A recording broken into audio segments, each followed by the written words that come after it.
There we go. It's been a long while and really happy to be back and to be with you this evening. We have a really, really special program that's planned for you. And so really hope that you take the most out of tonight. Once again, I'm going to post our little pre-questionnaire. It's totally anonymous.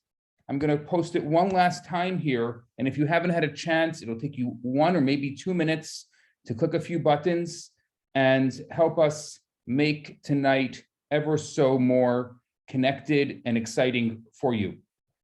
For those of you who don't know me, I think there's very few of you here that I could see that don't know me, but my name is Rabbi Yisroel Bernath. And for some reason, I have to live with the fact that they started calling me the Love Rabbi, but for your sake, I will live with it.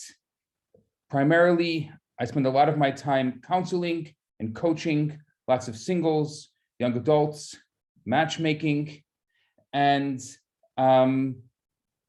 what I think I've become most known for, which is really part of what we want to talk about tonight, is helping singles break through what I call the singles wall and be able to get in a space where they can actually be in a relationship with someone else. Before we get started, I'd like to thank everyone who donated tonight. The money that we collect for this class and the money that we collect for all of these classes go to needy brides to help them get married, which is actually a Jewish dating secret. And it is a special segula, a special omen to support a bride in need, and Hashem will support you on your journey. So if you ever hear of a couple in need or a bride in need wanting to get married, help them, support them in any way, physically, financially, it will be your secret to getting married yourself. Now, tonight, we are primarily singles. I know some of you do not necessarily want to meet anyone at this moment. So you're just here to learn and grow, and we appreciate that. So what I want you to do is take a moment.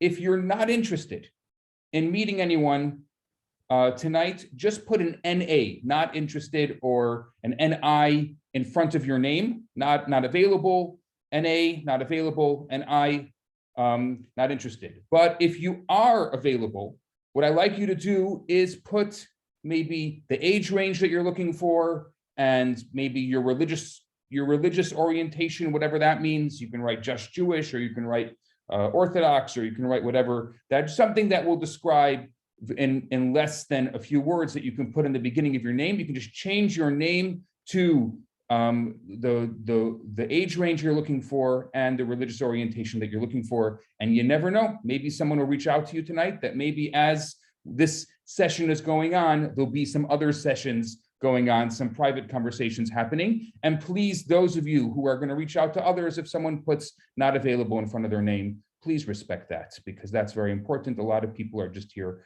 to learn and to grow. If you haven't made a profile yet, you can use jmontreal.com, marketing code Rabbi's Gift. It's completely free. It's open to all Jewish singles in North America. We have a total of close to 40,000 singles in North America on the database, many in Montreal, many all over. If you don't want to use J Montreal, you want to use J Matchmaking, it's really the same site.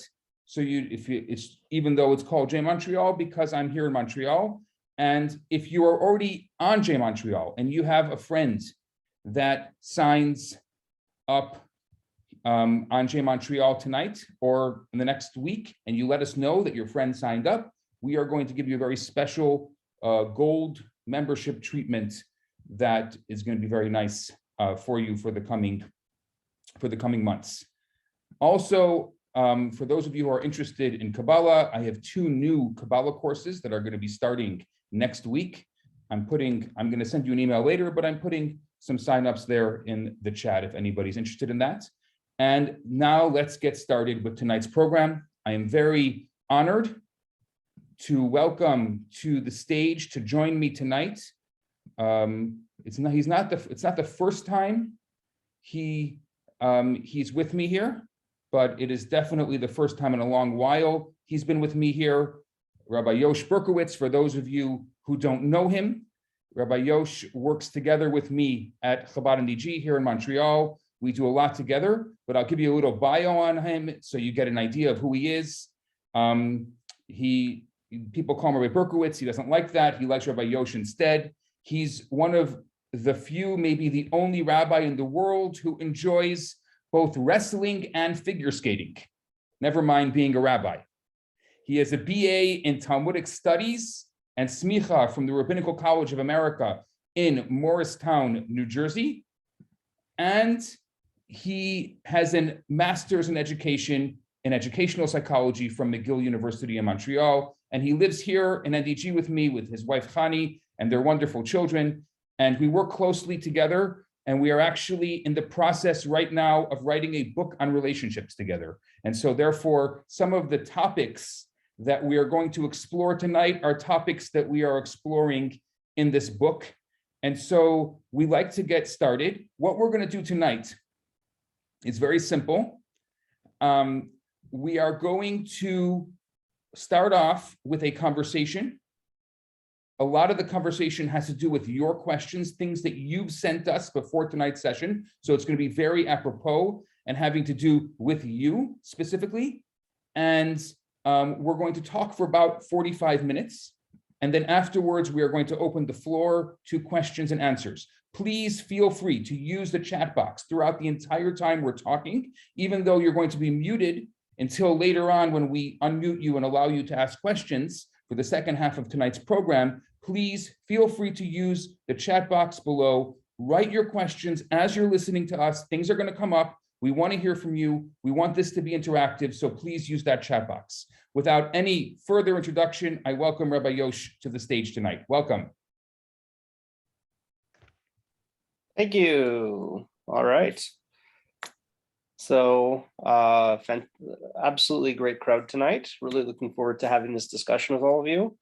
And thank you, Rabbi Bernath, for the introductions. If anybody here hasn't had a chance to fill out the pre-questionnaire, let's post it one last time because some people just entered. Absolutely. I'll post it one last time for everybody. So it's very simple. We just want to get to know our demographics of who's here. So we're going to tailor the conversation to the people who are here, and so we know who we're talking to, because we don't know everybody here, obviously. And then the last question of that questionnaire, which many of you filled out, is what are you trying to learn? What did you come here to learn today? And that's going to also help shape our conversation and help us know what to emphasize and what you guys want to talk about. I'm not here to talk about what I'm interested in. I'm here to talk about what you're interested in. So that's how we gauge that for the night. So we're going to take a look together. Rabbi, should I share my screen? I think let's make this completely transparent.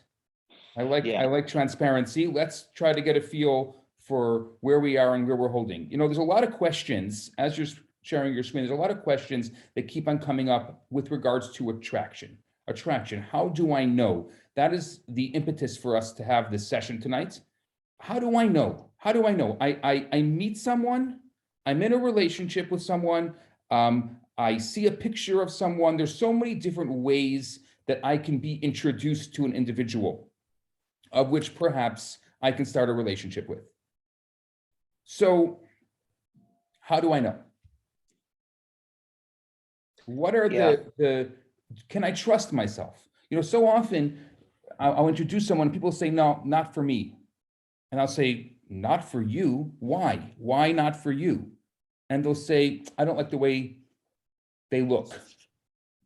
So you just saw a picture of them and you already don't like the way they look? How do you know? I mean, just question, just think about it. How do you know? How do you have any idea? I mean, do you look good in pictures? I don't. I don't look good in pictures, that's for sure. At least I don't think I look good in pictures. And Rabbi, you look great in pictures. You're very photogenic. Come on. I hear from a lot of people they don't look good in pictures. I don't think I look good in pictures. And I think a lot of people say that about themselves. They don't look good in pictures. So if you're the kind of person who doesn't think that you look good in pictures, how can you expect that you're going to judge someone else from the picture they don't like.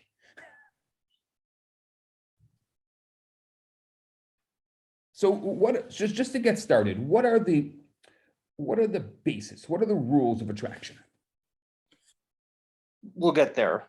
Okay. So, you know, I'm we'll excited. get that. I'm We'll excited. get there. Yeah, you're yeah. So for everybody here who's listening, if one thing that's going to come in real handy to help you get the most out of our time together is if you have something to write with, just to help you put something down. So take a minute, get a pen and paper. Yeah, I find pen and paper is better, especially if you're trying to get ideas and do creative, or internal work. Pen and paper is the best. You could use a Google Keep note or your, Notes app or your computer or Word document if you want, if you're the digital type. But I really recommend getting a paper and pen quickly if you haven't. And because throughout, I'm going to ask you questions. I'm actually going to want you to write down the answers. Questions about you and help you create your little profile of yourself in this regard, help you understand yourself in this regard, if that's what you came here to do. So pen and paper is great for that. All right, so before we begin, we're going to look at the results of our survey. So I'm going to share my screen. I have it up here. Share screen. Oh, I've got some really great questions coming in already, and we're going to get to those. Please keep on. You can private message me your questions in the chat. We're going to get to all of them. So don't think that there's a mistake. I'm looking at a lot of your questions here right now. Okay. Yeah. So we're going to go do those in the Q&A. So we're just going to see our composition tonight so we know who's here. So first of all, male female split is about 40-60 in favor of female. Is that along the lines of what you usually see in your classes, Rabbi Bernath? It depends on the class. It really depends. It also could be that more females, there's more people that are here on the Zoom, so it could be more females filled it out. So I don't know if that's indicative necessarily. Sampling bias getting fancy. Yeah. Okay. But it is a pretty high, my perception is that usually the relationships classes have more women, or they're more, is that how it usually, is it usually more women? Again, it really depends on the class. It depends on the topic. I don't know. It's a pretty good showing for men. I think men are interested in this topic. 40% is actually a pretty good showing, I think. That's what I would say. I think men have a lot of questions on this topic, and it's really good discussion for men as well. Okay. Okay, the backgrounds. So our main background tonight is people who grew up what they would term secular and are still, along those lines. We do have 1/4, though, coming from the exact opposite background, from what is termed a religious background, Jewish background, and also another 15% coming who grew up secular and is currently religious. So we're going to keep that in mind as we tailor our discussion tonight, because what culture you come from and what culture you're currently in affects the way you date. It affects different things about you. And so we're going to try to, make sure that we're getting to everybody. And I would say that's pretty general, that we have probably 50% or more that will be secular, and then we always have about 1/4 of our group that's more religious. So that makes sense. Okay, fantastic. Okay, how many of us, just a quick NEC yes or no, how many of us have experienced doubts about attraction? All right, so an 80-20. So, if you haven't experienced doubts, my question is, what is your question about attraction that brings you to this class? That would be interesting. If somebody said no. And I have even more than that. I have even more than that, about 12 people that didn't fill this out, who are just giving me private messages here, yes, yes, yes, meaning that they do experience doubts. So you can add that to your 80-20. Right. Okay, so that's pretty expected. All right, we're just going to take a quick look, and thank God these are all anonymous. We're not going to show names, and even if we did, it wouldn't show anyone's names because nobody entered their names. But we are going to show just an idea of, wow, there's a lot here. Okay, so let's start going through them. I think this is great. Well, I'll pick out a few. So I like the first one, how to figure it all out. That just sums it up right there. Is it weird to be attracted by someone who's 6 years older if you're a man in your 30s and you want to have kids? Oh, wow. That's a very So we interesting see, question. this is the very important question. Here we see there's conflict. I'm attracted in some ways, but not in others. This is important. We're going to get to that. We're going to talk about that. Okay, I like someone, but they have a problem. In this case, OCD. How do I tell them to fix it up? Very common question. How do I deal with that? How do I know if the person's attracted back? How do I know it's real? I don't trust my instincts anymore. Am I glossing over red flags? Good question. That's a really good question. What is good and bad attraction? Okay, well, that's assuming that there's something called good and bad attraction. That's a pretty big novelty. Okay, so this person is saying there's good and bad attraction. We have to define what that is and define what attraction is. How is it possible that people feel attracted and then end up being disgusted? It's a great question. I'm seeing someone, she's very nice, but I know that there are prettier women out there. But that's something I hear often. Wow. So but I might not find anyone as kind as she is. I'm 34, it can't all be about looks, but will my attraction grow over time? Just curious what the rabbis will say. Haha. I'm not sure what this means. Should I look back past looks and settle? Settle. That's a big word. We hear that so much. It's the word settle down. Do I have to settle for less? People change over the years. This is also a very important idea. People change over the years. People lose their hair, people gain weight. Okay. How long does it take? So, how long does it take? Good question. Okay. Recommend any Jewish dating websites? JMatchmaking or jmontreal.com. You heard it right at the beginning. How do you know if you are settling? Good question. If I'm not physically attracted after the first date, is there any hope? We hear that a lot. Different elements. How important is attraction in general to pursue a relationship? Okay. She's not my physical type. She's still cute. Does it matter? Okay, good question. I'm attracted, but not very attracted. We're going to address that. If you're not attracted, should you keep dating anyway? Okay. Really, really great questions. Really, really great questions. Someone is attracted to you, they necessarily want to date you and get into a serious relationship. Okay, well, I'm not sure. I don't know if I can answer for every person. All right. How do I find out I made the right decision? Not seeing someone again after the first date. You don't. You don't. You could, by the way, you could, I'm joking. You could discuss it over with someone. If you didn't have a chance to fill this out, you're welcome to send me you can just direct message me, or you can put it in the chat here and I will read it out. The question that we're going through is, what is the question in your mind that you hope that will get answered tonight in this class? Yeah, and here we go. So I have a certain type. Last question here, I have a certain type. And some people say attraction can grow over time. What is the balance? I dated people, I wasn't attracted, tried to be more open, but it hasn't worked out. Where can the line be drawn? And some other ones that have come in by the chat. What is behind attraction? I love the sense of humor. I'm attracted to that. And I'm curious if that is genetic or if that is real. Other things, my mom always said, well, his looks will grow on you. This was true with my last relationships. Thought he looked old when we met. Then his eyes started to twinkle. Noticed his smile. So we can talk about that when it comes to attraction. That's great, great comment. Someone else said, I feel that I get discriminated against because I'm a plus size. Also short and young looking. I'm recently 40, but I get mistaken for late 20s and 30s. I've also had guys tell me that I'm too smart for them or too far. So how does that play into attraction? I think that's a really great comment as well. Yeah. Okay. So, okay, we're good. All right. So let me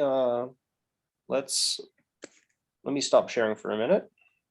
And okay, so the way we're going to do it tonight, is we're going to try to get some ideas out there, because that's a lot of questions. We could spend 2 hours trying to go over every single individual question. I think it's important let's get some ideas out there, some fresh ideas.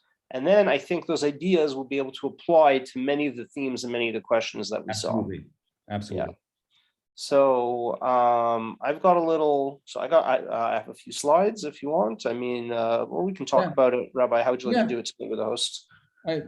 Yeah, sure. If you want, you can throw up some slides. Let's just talk a bit, and then I really want to get into these questions because there's some really, really great comments there. I see like this one that just came in. How do you know if you're with the right person and they don't check all your boxes? Like, let's start with that.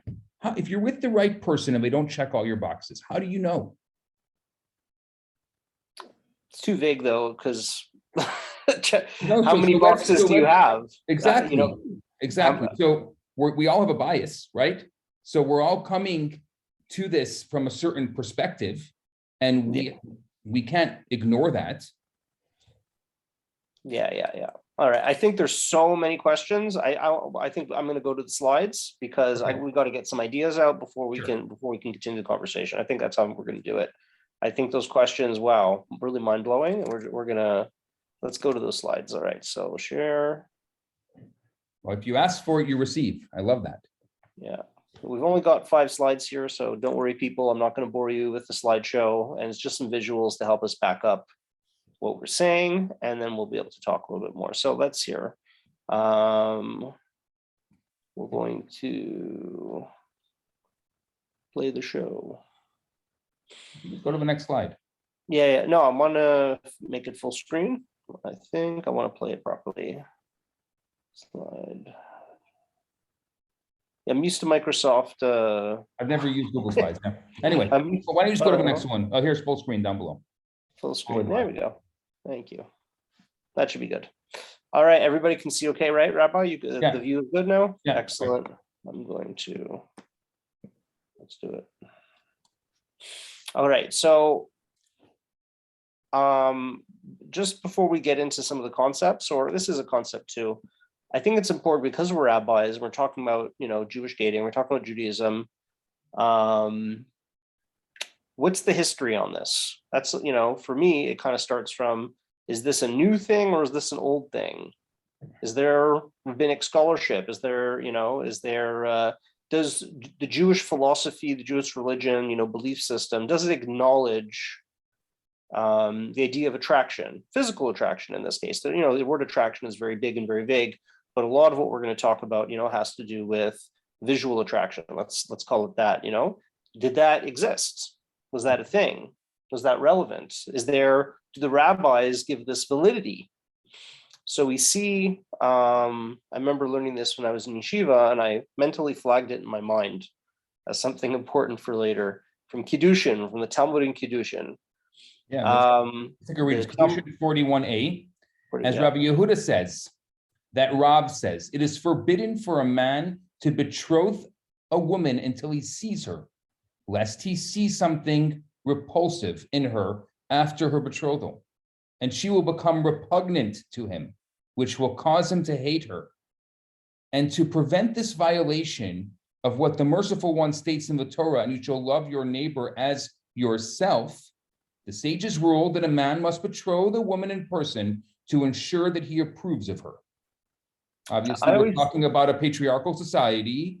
I mean, we have to, talk about the bias of the Talmud. Well, this is talking about, I have a different quote I'm going to bring up pretty soon. It talks about the opposite direction, women, a woman for a man. But here we're talking about man for a woman. And we see the acknowledgement of the idea of visual attraction, and that's important. Okay, that it's a valid point, and it's not something that should just be, what do you care? It'll grow on you. The rabbis in the Talmud did not, they said no. They have to see each other. This is in response to a Mishnah, which states that the bride and the groom don't have to be at the chuppah. So you could theoretically marry someone and never even be under the chuppah with them and never meet them, because both the bride and the groom could send an agent, a representative, right, to do the marriage ring, the transaction which creates the marriage. They don't have to be there. And so the Talmud reads that and says, what? What about, and it brings up some issues. It says, there's some issues that can happen. This is one of them. If they never see each other, we have, and I think it's fascinating. You shall love your neighbor as yourself. The implication here is that if a man marries a woman who he's not attracted to, and we could apply that vice versa as well, but here it's, it's specific, here it's talking about a man for a woman, he could end up violating loving a fellow person. And the kind of love we talk about, love your fellow neighbor as yourself, means, it's not romantic love. It's just talking about the duty of care we have to our brethren, to take care of them, to treat them well. There's some fascinating applications of this verse in the Talmud. And this is one of those. This is one of them. So the point here being, a man marries a woman he's not attracted to, he is mistreating her by doing that. I thought that was, that really impacted me when I learned that. That is a form of mistreatment, a form of perhaps neglect for a man to marry a woman and, I'm not really attracted to you. That's no good. That is not a good, a pleasant experience for in this case, it's talking about a woman to feel. All right, so we have another quote here. Maimonides, in his work where he, transmits the actual legal rulings, so he takes this, he adds an important word I thought it was important to mention, is permitted to look at the face of an unmarried woman and examine her to see whether she's attractive in his eyes so that he may marry her. Okay, so because the Talmud just says they should see each other. Maimonides says he gets into the nitty-gritty of Jewish law, and this is also something important we can get to. He talks about the importance of you should look at her face. And why is that important? Why does he actually mention looking at her face? I think that's there's something important there we're going to talk about a little bit.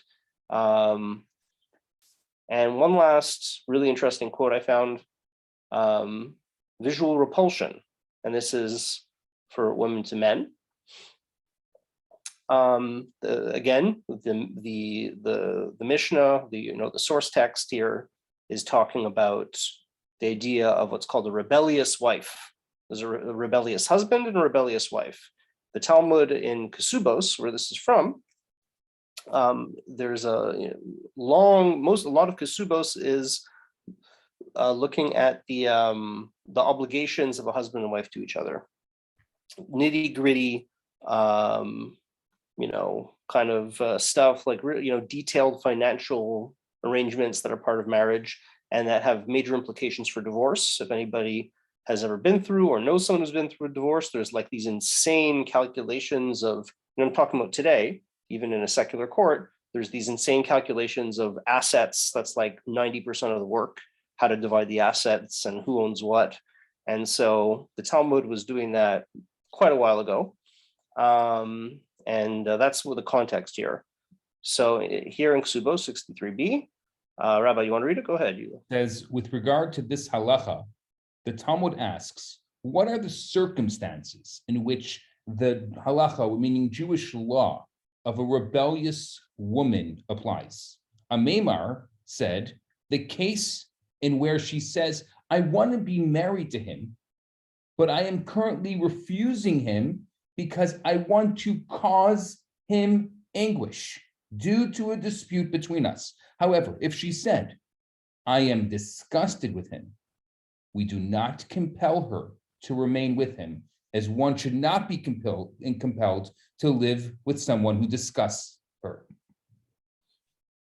So here we see that the Talmud is also bringing in this idea for visual attraction or for a woman. It doesn't talk about it in terms of her liking him. It talks about it, it's coming from the opposite perspective of this idea of disgust, that she can't even tolerate something, and there's actually allowance in that. What's fascinating is there's an allowance there. Say, oh, okay, that makes sense. you can go your separate ways. It's Yeah. considered valid grounds for divorce over here. And that's actually the way the halacha is transmitted down to later sources and, the sources we use now, because, there's some differing opinions in the Talmud, but this actually becomes the ruling, is that we really put a lot of gravitas to her saying that, as opposed to if she says, oh, I want to stay married, I'm just, rebelling here, by the way, means withholding from physical intimacy. That's what the rebellion is. And so she said, I want to stay married. I just don't want to be with him because we're arguing and, I'm trying to make him feel bad. That's okay. That's one thing. And I'm not going to get into there's a whole discussion about that and what, how you deal with that. But this idea of I'm disgusted, this is say, oh, okay. We acknowledge that that's important from the perspective of this law. That's fascinating. All right. So this is, I think, the most important thing that we can address and answer a lot of, I'd say about 80% of the things that have been asked so far can be addressed just by talking about this. This is where we're at here, okay? And this is the idea that attraction is not one-dimensional. It's not one-dimensional, it's four-dimensional. And if you can deal with the four dimensions, you can actually break through to the fifth dimension, which is, the idea of soul, finding your soulmate. That's what a lot of us are trying to do. That's the fifth dimension. You can't access that directly. You can only access that by dealing with the four dimensions. And so this is really key. Okay, what are the four dimensions? Four dimensions are the four dimensions of a person. So you are not one entity, right? This, if there's anything you learn from modern psychology, there's a single idea you pick up from modern psychology, it's that we are made of many parts. There's even a whole school of thought, which is a fascinating school of thought called internal family systems, where you have these therapists who will actually treat somebody and will almost summon different parts of them to have conversations with other parts of them. So there's one person, and the different parts of that person are having conversations amongst themselves. Absolutely fascinating. It's called IFS, Internal Family Systems, and it's a very, very effective, okay? Because it acknowledges that we literally have parts of ourselves that are so different, sometimes they can even oppose each other and contradict each other. And that's where a lot of mental health and anguish comes from. And so we saw this in some of the questions. I'm attracted, but I'm not. How does that work, right? I want to have kids, but I like her. He's really kind, not sure if I like how he looks. So we have to, when we're talking about attraction, we have to take into account that there's four dimensions here. So the body is one. Here, I'm not in present mode, but it's okay. So the body, there's bodily attraction, all right, which you feel in your body. There's the way your heart feels about things. When we say heart, we're talking about emotions. Okay, so emotions. Just to understand, body means physical attraction. Body means the way your body feels about it, your literal body. Okay, let's talk about that just for a second. Okay, because but when we talk about body, body is actually really, really, really important, because your body can give you clues about all the different parts of you. So there's, your body will actually give you hints about your mind and your heart and all the other things, and even your soul. You can find those clues in your body by recognizing different bodily sensations and what they represent. So give us an example. So yeah, I mean, you've all felt this. You all know when you have a tightening in your stomach, or you have issues breathing, you feel like rib cage is closing in. You know what that means, right? That's a certain type of anxiety. If you have certain things starting to happen in your neck, or certain things starting to happen in your lower back, you know what that is. If you feel red and hot, You know what that's about. Okay, right here on your forehead. You feel flushed. So those are bodily experiences, and it's important to kind of pick up on those and recognize those feelings and how they affect your posture. I remember having moments when I had, this wasn't shared before, let me tell you guys where I'm coming from and why I talk about this stuff. So I grew up, I'm a BT. So if I was filling out the survey from the beginning, I'm a BT, I'm a Balchuva. So I grew up in a fairly secular, maybe traditional Jewish, but pretty secular. I don't know, I went to Radiohead concerts and I don't know, how do I establish my credibility here? I did all kinds of stuff that, it's not you wouldn't expect, like, wrestling and figure skating, for example, and many other things when I was younger. As a teenager, a little bit older, is when I started to go in the direction of becoming a rabbi, going into yeshiva. And while I was a teenager, I had, some pretty interesting and deep relationships. So I did the whole dating, meeting people kind of thing when I was that age. And at some point, when I was, around 17, I decided to go to yeshiva. I basically closed the book on that. So that I had experiences. I met people. I had, met, girls who were my age and dated and had girlfriends and, did that as a teenager. And then I closed the book on that whole thing. I go to yeshiva. It's an all boys school. I completely closed the book on the other gender for about 6 or 7 years. I come back to it. I'm 22, 23, right? 23 years old. I come back to, they say, okay, it's time to get it's time to get married. Okay, easy, right? No, not so easy. Not so easy. I had a very rough time with that. I reopened this book and I'm like, oh my God, I have not dealt with this in a long time. And, I don't come from a mainstream, what we call, religious family background, whatever. I'm different. I'm wired differently. I have different expectations. I don't even know what my expectations are. I don't even know who I am when it comes to having a relationship with a woman. I have no idea. So I start dating and it's an absolute flaming disaster. I mean, really bad. I just could not believe how bad it went. Just one disaster after another. That went on for a year. 4 out of 5, girls I met to date in the Jewish way were just ended in, crashing and burning. And so at some point I said, I need to figure this stuff out. I'm going to fully apply myself. I said to myself, and I tell this to other people when we coach singles, I tell them that I said this. I said, I'm going to do whatever it takes to figure this out and to get married. And if you haven't said that to yourself yet, if you're trying, I recommend it.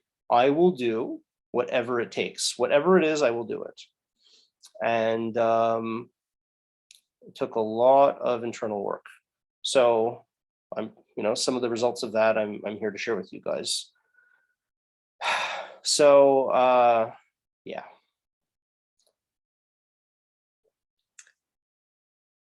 So if a lot of the problems that I was experiencing was kind of similar to some of the things that we saw on the screen.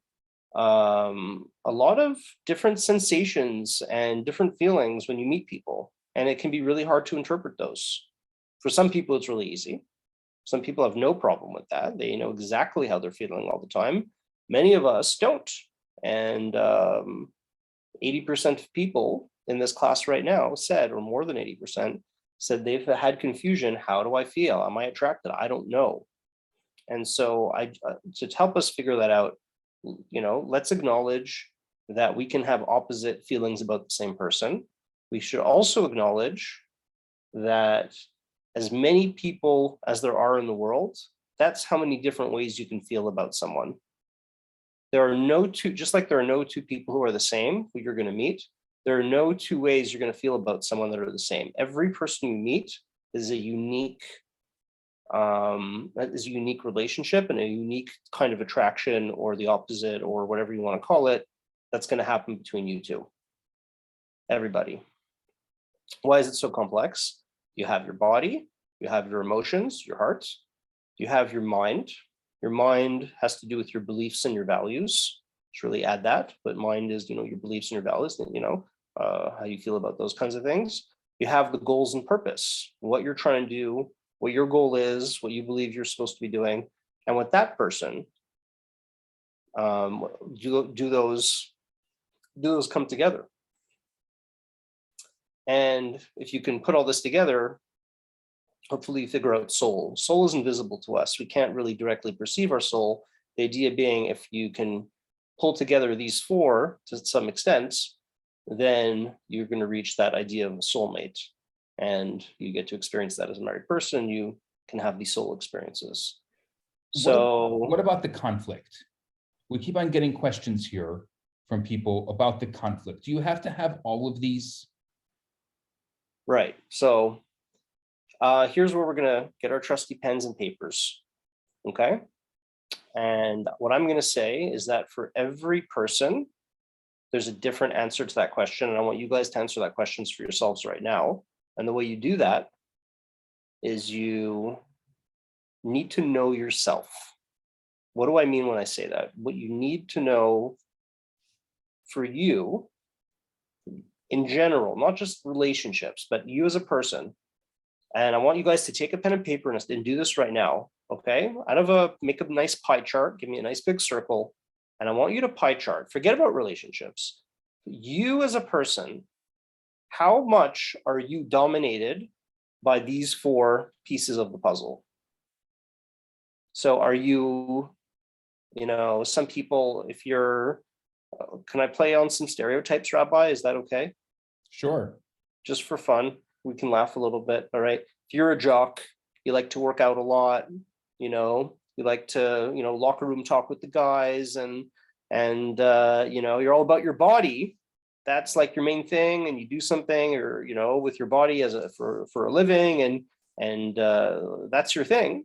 So, body, heart, mind, purpose, goals, purpose. I'm just making fun a little bit, but okay, so maybe 75% of your life, or of your mind space, of what you're thinking about, what you're dealing with, what's important to you in general, is your body. Acknowledge that. So put 75% body, 15% heart, 5% mind. I don't know. I'm joking, For every person right now, forget about relationships. I want you to fill out the pie chart. And you know what? Let's shoot them up there. I'm going to create now. Everybody's. I'd like to. Can we get feedback on this live? Sure. Yeah, let's get some live feedback on this. I'm going to create the same link that you guys used before to fill out the questionnaire. Let's get. Here, let me. I'm going to create it right now. Give me a second. So I'm going to close this just so you make sure you write it down if you need it. Mind, heart, body, goals, purpose. Everybody with your pen and paper, write your pie chart. How much of those things are each important in your life? So you can do it by priority. You can just say 1, 2, 3, 4, 5. You can do it by percentage. Yeah, I would assign numbers. Numbers. Okay. Percentage. That's a good way to do it. So let's we are going to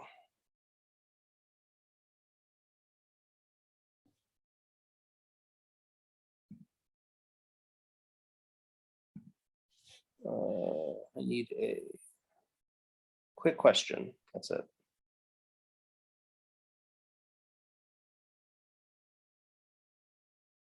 I'd love to write in the chat. I'd love to hear some feedback on this. Where are you holding? What are you thinking about?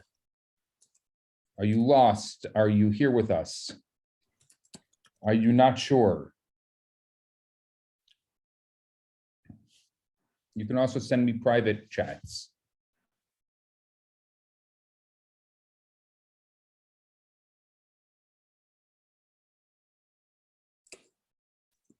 Yeah, so now if you go to the link, once you've figured it out on your paper, if you want to just, it's anonymous, you go to the link that's on the Socrative website. If you go to that link now, it should be showing you a new activity where you can just enter. Can you repost the link in the chat here? The same link? One second. Is it the same link? I have it here. The same link from before. Okay, I will post it again, the same link. People want more explanation of each of the 5 categories. Yeah.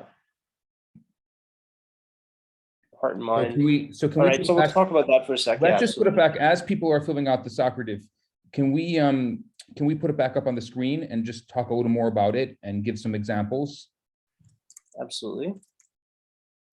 Let me share my screen. All right, there we go. So I think we talked about body a little bit. Heart. So emotions. Let's talk about the limbic system. Mm-hmm. Okay, so I if anybody here, I read it was a #1 New York Times bestseller. Oprah's new book with she writes with a psychiatrist and psychologist about trauma. Really fascinating book. What happened to you? So it's called. So really interesting. So it talks about the limbic system, which is your kind of emotional response to things. It's a little bit subconscious, the sympathetic and the parasympathetic nervous system. So it talks about fight or flight. It talks about a disassociation. There's a whole system of emotion that's happening in the limbic system connected to your brain. When you meet somebody, when you meet anybody, you have a kind of reaction to them.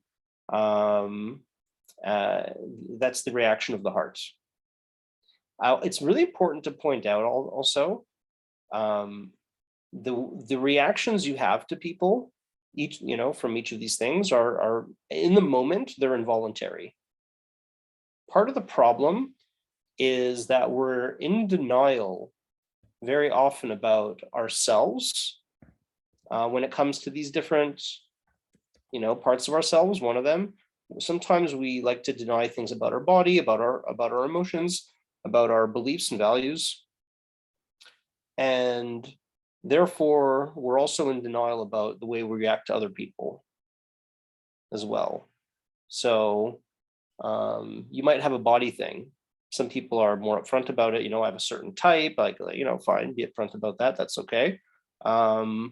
And some people are embarrassed to say that.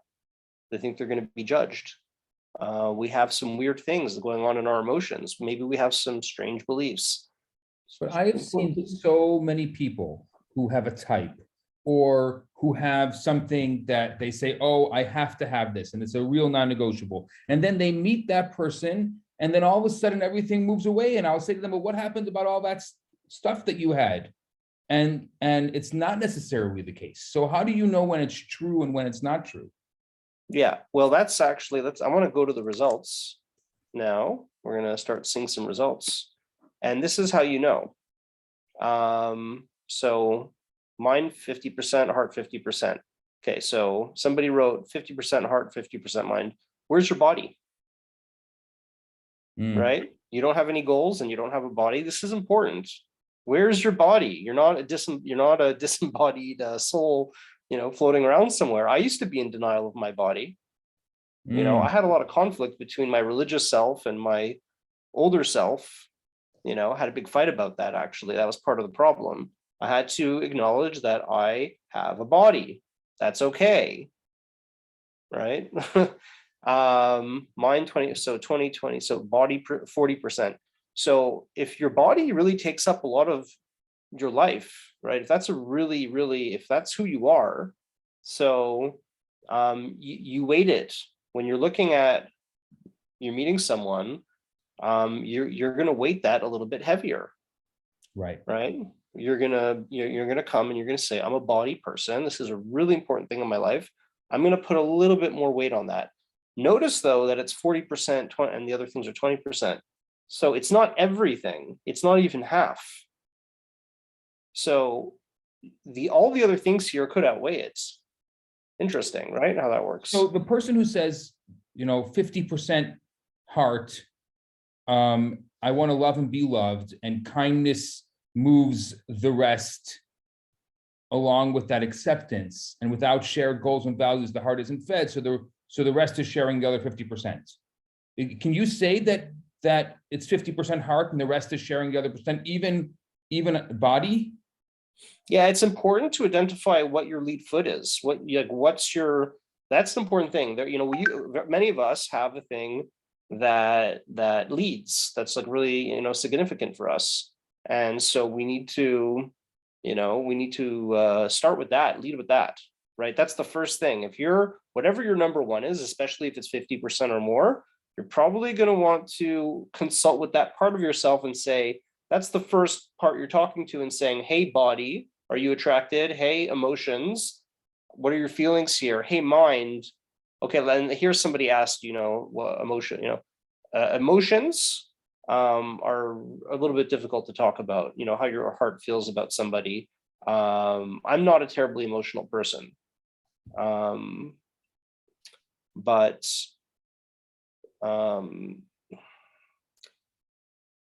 So for me, because I'm not a terribly emotional person, the emotional content of a date, of a conversation is not quite as significant for me.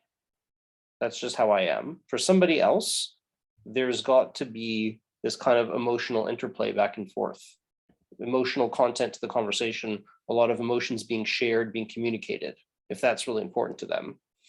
That's going to be somebody else. Mind is talking about, what are your values?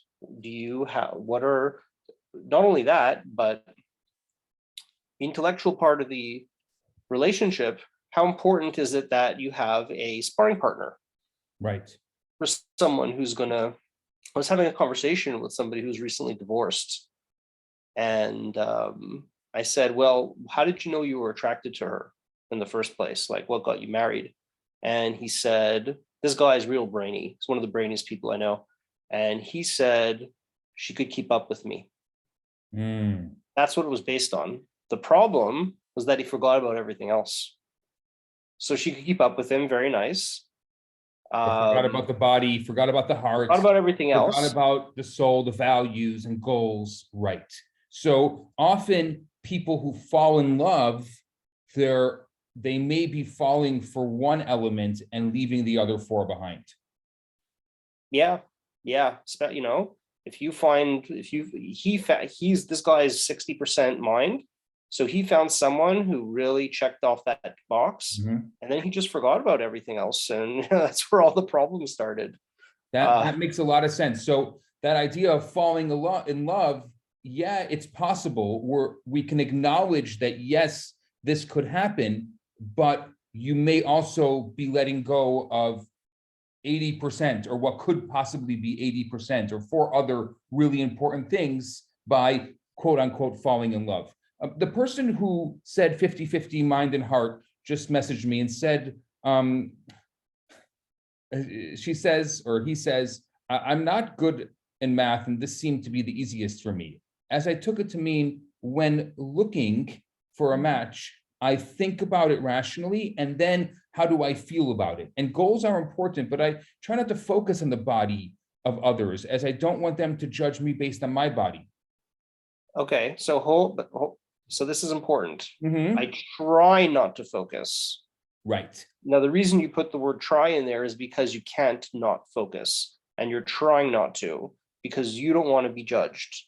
So that's an ulterior motive. Yeah. Okay. So that doesn't sound very good to me because that's denying something. So you don't want to be judged. So you're going to try, which means you're going to pretend. That's the way it sounds to me. You're going to pretend that it doesn't matter. It does matter. It's painful to acknowledge that. It matters a little bit. That's painful if you're not happy with your body, right? That's not a pleasant place to be, but don't run away from that pain. That's not going to serve you.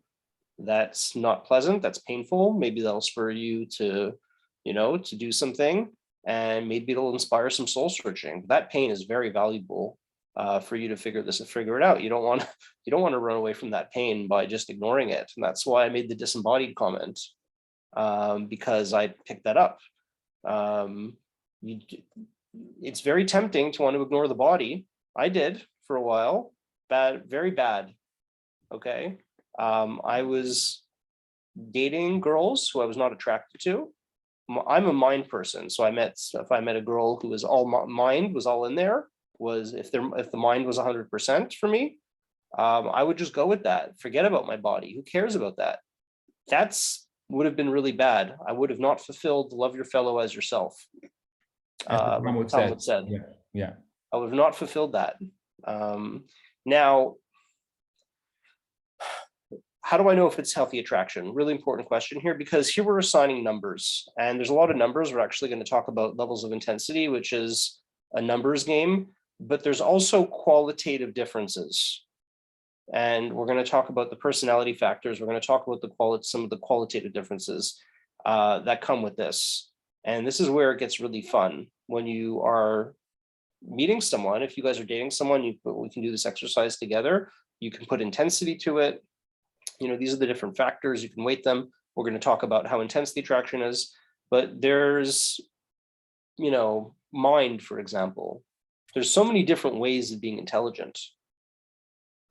I happen to be a person who most people would consider academic, right? I have a master's degree. I'm great at reading and writing books.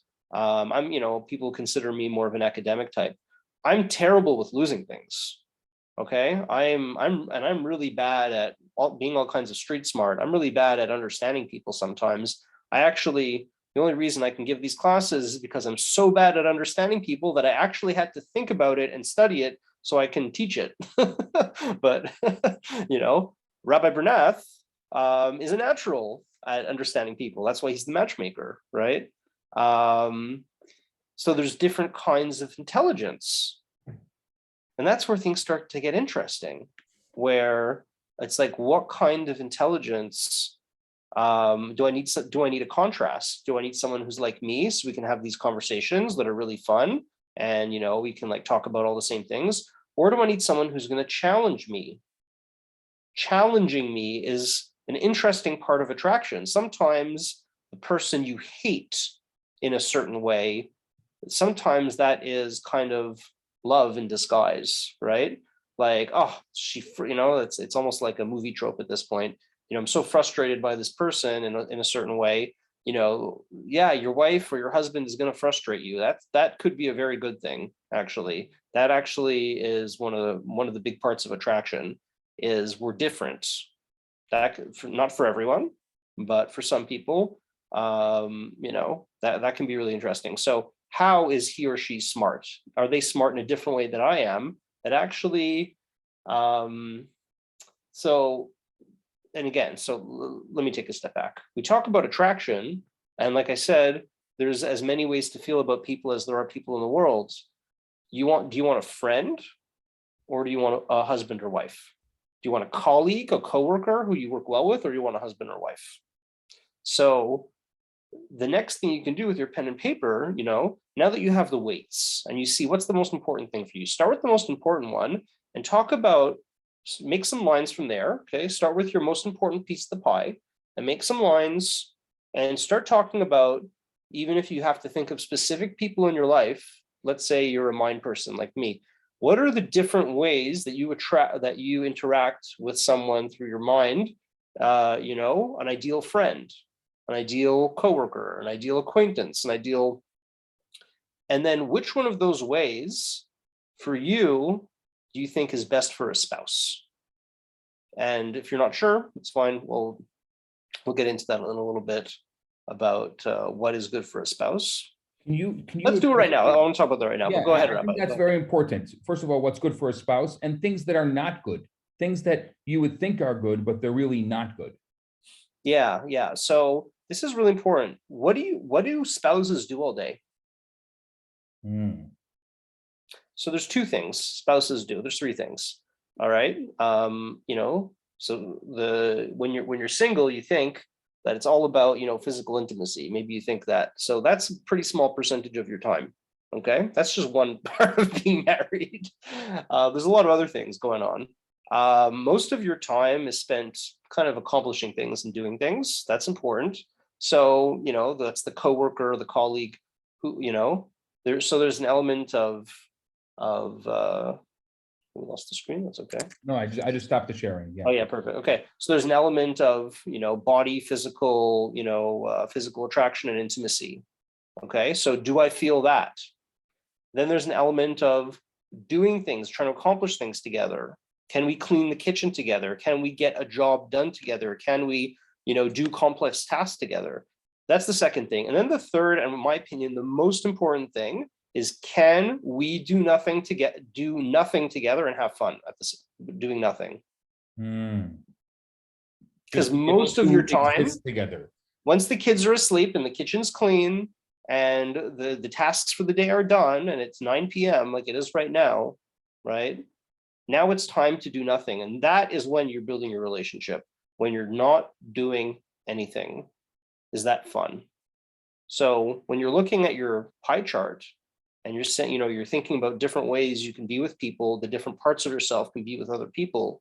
What you want to look at is, where's if someone agrees with you, if somebody is smart, exactly the same the way you are, if somebody is emotional the same way that you're emotional, has the same emotional makeup as you, they have, the same, they look like you, body, they have the exact same goals, or maybe they have the complete opposite, whatever it is. The point is that it's not just a question of what's easy.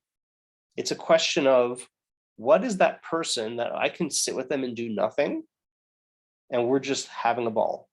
We're just having fun doing nothing together. That's the question.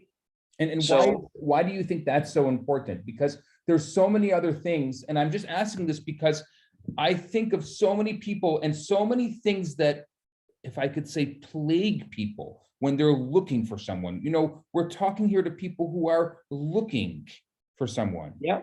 Well, that is a great thing, but that's all the way down there. That's going to be, what do I have to know today to get to there? And why haven't I found that yet? I'm not saying me, but I'm saying. That's a very big question. Why? I can't tell you why. Nobody knows why. There's obviously something missing in the puzzle for the person who hasn't found it yet. Yeah, okay. I can't say why. Nobody can say why. Let's be honest about that. So let's start with this. How do I get from here to here? Here I'm looking. Right. People are I'm applying this to real life. Applying this to real life. You're on a date. Okay. And by the way, let's I want to go before the date. How do I know the person I'm looking for?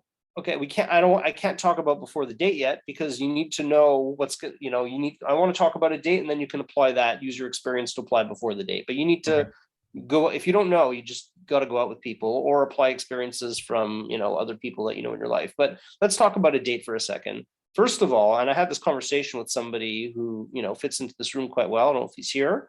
I had this conversation, a fellow I'm pretty close with asked me, am I attracted, whatever, I'm not sure. And I said, well, what happens when you go out on dates? And he said, we don't go out on dates. And I said, well, there's your problem. Spend a lot of time together, but don't go out on dates. What's a date? A date is a test. What happens when we sit, we get a drink, we dress up real nice, we look really good. We're not in our sweatpants and hanging out. We both dress up, we both look real good. We sit in a room, we get a little bit of alcohol, maybe, or just a Sprite if you're coming from the religious background, okay? It's part of the rules. No alcohol, whatever, it's up to you, but that's what they taught me. So you get a Sprite, you get a drink, whatever it is, and you sit there. What happens next?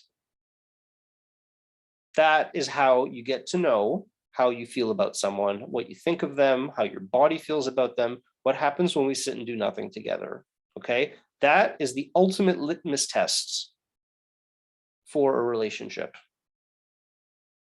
And that's when you're looking at your internal family system, all the different parts of you and how they can feel about someone else. The context that you want to have that to find a spouse, not a friend who you go and do things with, not a colleague who you accomplish tasks with, not, anything else, whatever, somebody who you do nothing with. That's what a spouse is. So I have two questions to that. Number one is, if I'm sitting across the table from somebody and after 5 seconds, I'm bored, what does that say? Get the hell out. Just like that, but just like that. Okay, unless the person was shy, there was something wrong, they weren't themselves, give them a second chance. All right, give them a second chance, fine. If it doesn't work, what if I'm the kind of person who just gets bored really easily? Well, then you better find someone who keeps you excited, because unless you want to be bored, some people want to be bored, then you're happy, as long as you're happy. And how do you figure this out in the pandemic when it's not that easy to? Yeah. Somebody asked that question. I mean, I guess there's such a thing as Zoom dates. Yeah, and that's really being able to literally sit across the table from someone. All right, go for a walk. Nothing else but chat. Okay, so go for a walk. Yeah. In 20 below, sure. Okay. Yeah, no, not every day is 20 below. All right, go for a walk or meet online. 100%. Both of you have a drink in your hand. Put the computer screen on. It's the same thing. Go for it. Even if you live in different provinces, it doesn't have to be in person. Do it online. Start with that. It's perfect. You're sitting in your home. Get dressed up. Okay, don't come to it in your sweatpants. Get dressed up, man and woman. Do your hair. Get yourself looking nice, and sit down. Get yourself a drink. Put the computer over there on the table. Time it gets exhausting. I'm looking at people's faces here, and they're saying to me, just with their body expressions, every time, how often, if you're single, you have to do this every time. Yeah, it's hell. Absolutely super, super difficult. Look, I dated in person 15 different women over less than 2 years. Okay, it was brutal. The way that we do it, with shidduchim, religious world, whatever, every date could go for 3-4 hours and accomplishes the same. If you're from a secular background, each date is about a month of a relationship, and there's no touching, right? Right, we've spoken about this before. Touching confuses. Yeah, well, whatever. It can, a lot of people here are coming from a secular background, most of the people in this room, and maybe they're doing it. So yeah, it can release a lot of things in your brain that will cause you to overemphasize the body and not see everything else. That's a possibility. So you're going to make your own, decisions about things. As rabbis, we do recommend refraining from, touching, if possible, as much as you can. And in order to make, but that doesn't mean that the body's not part of that. The body, like the Talmud itself said, you have to meet, you have to look at her, she has to look at you, you have to see each other. Okay, I want to talk about, and we'll get to the face. We'll talk about that face thing. Really interesting. Is that why it's called seeing each other? Sorry, what? Is that why it's called seeing each other? Yeah, you're seeing each other. But yeah, so if you're touching, you do have the possibility that the body comes and overwhelms things and prevents you from being able to think about everything else. So beware if you decide to do that. When you finally found that person after 15 people, did you have any ambivalence? I told the shadchan, I told our matchmaker after the second date that we're probably going to get married. So we knew right away. 6-7 hours together. How did you know that right away so quickly? Because the exercise that you guys are all doing of how do I feel about, how do all the different parts of me feel about this person, being honest about what the different parts of me are and how they, and when you do that enough times, when the right one comes along, you know it right away, because it's just like, oh, it all works. It's all there. Now, the interesting thing though, and I have to be careful what I say because my wife is spying on me right now. She's here and she's spying on me. Not everything was perfect. Okay, not everything was perfect. I had to even with the attraction, I had a question or two, and you know what, she can come over here and she can kill me if she wants. I'm gonna talk about it. All right, I want to talk about something. It's really, people talked about having a type. So I'll be very on. Look.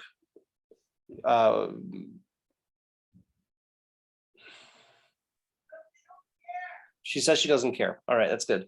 I've gotten the green light. I'm 5'10". I'm currently dieting a little bit, so I'm losing some weight. I'm around 200 pounds. So I'm looking pretty average, kind of guy. My wife is as tall as I am. And she, she's a bigger person than I am. Okay. And that was confusing for me. It's that simple. I'm going to come out and say it, I didn't know I was, I didn't know what was going to happen. That was unusual for me. Just on the other people I met, that wasn't really not what I was expecting at first. And I had conversations, I spoke to Rabbi Bernath, even your mother, right? She advised me and everything on that. Mm-hmm. And I let it roll. Like I said, after the second date, I had like strong feelings, but that was one part of me that was just like a little confused. And the confusion was, this isn't what I expected. And the answer to that question is that's okay. We put ourselves into boxes of types of what we think is going to happen, but it was just like, let it roll. There are so many good things here. And that's what the first thing I said on that slide, attraction is 4-dimensional. Okay. And that means that the different pieces are all different dimensions, and you can't tell from a picture. They all start to come together and they all interplay with each other. Then things start to happen. If they don't happen, if they don't change, if the attraction doesn't grow, if the different pieces of the puzzle don't start to fit together, then they don't. Just leave it. And how did you know? How did you know she felt the same way? How did I know she felt the same way? I mean, it's a whole class for itself, but like how to read somebody's face, how to read their body language, right? There's all these signals that you start to exchange with each other. And you need to be aware of what those are. I mean, that's a whole class for itself, but I mean, there's body language is very powerful. Your body is telling the story. The same way your body is telling you the story of what's going on in all the different parts of you, you can actually feel different emotions and your mind, and you can feel different things in your body. You can also kind of see it in the other person. And, the other thing is you can ask at a certain point in the relationship, you could open up and just say, let's talk about us, and be honest, and let the other person be honest and know where you stand. If you need to have that conversation, then do it. Yeah. I want to open this up to questions. There's so many questions that came in before. I love to address some of the questions that we have from before. And if you have any specific questions, you can put them in the chat, or you can direct message me and I will ask them for you, or you can raise your hand and I'll bring you up to the stage and you can ask it yourself. Right. So somebody asked, any suggestions for someone who has a hard time opening up / making conversation? Is that something that people experience? Do people have a hard time making a conversation when you're doing nothing with somebody else? Well, there's a lot of that awkward dead. People have the hard time with the silence, especially when you don't know someone. That awkward silence in the beginning is very strange and definitely really difficult. So yes, that's something that comes up more often than not. Yeah, there's a lot of different possible answers to that. I'm just going to shoot one out there, a little bit more of an unorthodox one that maybe you wouldn't hear normally. You're having trouble, okay? You might be trying to date the wrong kind of people. If you're an introvert, and we're going to do personality at some point. If you're an introvert, you might need someone who's more talkative, who fills the space a little bit more and brings you out, right? What's implied there, you're having a hard time opening up, making conversation. You might be dating other people who also have a hard time opening up and making conversation. That might not be fun for you. That might not be a good kind of person for you to do nothing together with. and for you to have fun doing nothing with, if you're both that kind of person. So that might be a signal.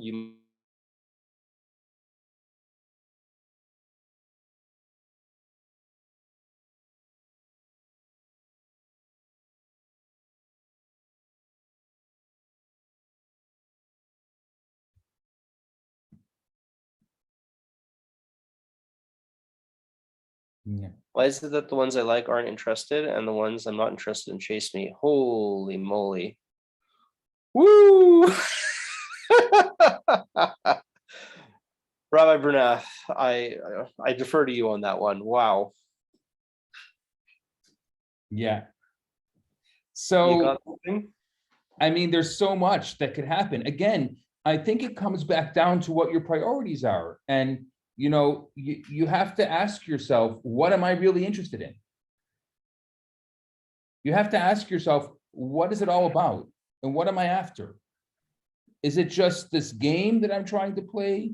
Is it just to fill a space? Is it because I'm lonely? Is it because I want companionship? I want a family? I think that there needs to be a priority to some direction to what your intention of relationship is.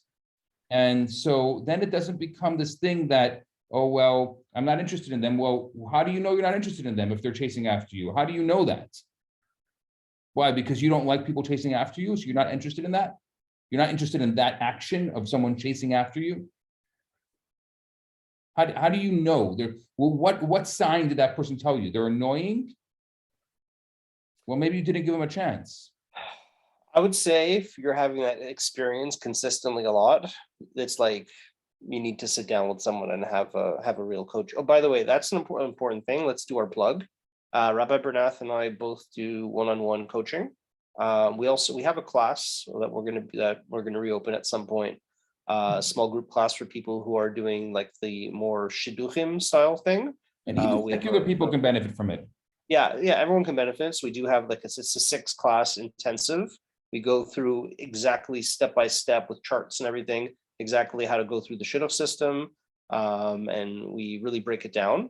We're gonna try to publish that in a book. I think it's a really cool system. The other thing is we are available and we can both provide one-on-one coaching. And actually that question is the kind of question, I'm having this experience where this weird thing is always happening. Like that makes me stop and say, I'm not just going to throw out an answer here. I want to talk to you. You can come. That sounds like a situation. We need to talk about that, about what, I need to dig into that a little bit. So some of this, and we're available. If you feel like you need someone to, somebody just asked how to get in touch about coaching. So I'm going to post our public facing email addresses right now. Rabbi Bernath, his public facing email address is rabbi@jewishndg.com. For Rabbi Bernath, you can also go to the loverabbi.com. Yeah, we have a website. Go right there and message right from there. Loverabbi.com, and I'm going to post my email address. You can reach me at rabbijosh@jewishndg.com. I say this, and I know so many singles hate when I say this, but I'm going to say it again. You are going to be the common denominator in all your failed relationships. And very often it's hard to face yourself and say, it's about me too. It doesn't have to be, it's also about me. I am part of this. It's not only about the other person. It's not only about the people who are chasing after me or I'm not chasing after them it's also about me too. And we really have to have a conversation about that. Yeah, it's not just also about you. You're the only thing that you can control. You can't control what everyone else is doing. You can only control what you're doing. And this is part of the course. We philosophically believe that dating is supposed to be a linear story where you're the hero. That's part of our philosophy, and that's part of what we teach. We can do coaching on that, and we do that in our class. You are the hero of your dating story. You have to figure out, what is the story? Where am I starting and where am I going? What's the narrative? Where's this taking me? What are the lessons that I'm not learning, right? There's something we believe, this is a philosophical or religious belief almost. I'd love to get to some more questions here. The person is meeting your emotional needs, maybe not as intellectual as you hoped. They have a good heart and a lot of common ground, but you're still feeling uneasy. Do you go or do you stay? Can you give me the first part of that again? They're meeting your emotional needs. Mm-hmm. They're not as intellectual as you hoped, but they have a good heart and you have a lot of common ground, but you're feeling uneasy. Okay, feeling uneasy is okay. That's fine. Yeah. Feeling uneasy is normal. There's no problem with that. Yeah, my question would be, is it possible that that person maybe has, like I was saying before, maybe they're intellectual in a different way that you don't value. So this might be a belief thing. Do you have any conceited ideas about your own intellectual, value and of what you do? If I would, for example, if I was obsessed with being an academic type, and I thought that was so like all that mattered, I would overlook other types of intelligence. A lot of academic people look down on people who are not so into academics, and they don't think it's smart. They think everything's in academics. It's okay. My wife's not the academic type, and she's a hell of a lot smarter than me in 95% of the world. Okay. But it's, that's hard to acknowledge. If you think you're so smart, you're so good, you have degrees, and you have this, and you think you're all that. Are you missing? So my question to that person would be, the first thing to look at for me, that I don't know if this is true, but the first thing I would look at, are you not appreciating what they bring to the table? Are you not appreciating that you can ask a question and they're going to come at it from such a different angle than you are? And they're going to take that conversation to such a different place than you expected it to go. Again, a lot of it is about expectations and, my type. This is what I said before. This is not what I expected, but I let it go. I let my expectations go. And I just let things be what they were instead of what I expected them to be. And that's, okay, you know what? I think that's important. We've never expressed it in those words, right? We let our expectations of what we think we want, what we think we need, what we think our type is, we let those expectations ruin it, because we spend the entire date seeing things through the lens of our expectations, instead of saying, well, this is different than what I expected. I'm going to let go of my expectations. I'm just going to see what happens, right, without letting my expectations ruin it. You become married to an idea and not a person. Exactly. I'm just going to accept this for what it is. I'm going to drop everything that I thought was supposed to be, and let's just see what happens. Yeah. I did that. I personally did that. I let my expectations go. I said, this is not what I expected. This is, like I was saying before, it's hard for me to talk about, and it's a sensitive subject, but that's where I was. And I just let it go. And you know what? I would say most of the relationships that I have seen lead to engagement and marriage, so people have let go of expectations, which means you have an idea that's good. It's great. But at some point you have to say, this is for me. Another question came in. How do you deal with rejection? If people say no, despite doing your best and putting your best effort into a date, what do you do next? Can there be a trait or a feeling that I'm putting out that needs to be fixed? Okay, so how you deal with rejection is joy. That's how you deal with rejection. Now, that's not going to happen. All right. Here's the thing. You could meet someone. I had this experience. All right. When I talked about what was so hard about meeting 15 different girls in less than 2 years, and the problem with dating is that you might get 80% of the way with somebody. I have a kid who's appearing. Oh my God. Kid woke up. All right, that's not supposed to happen. All right, let's focus.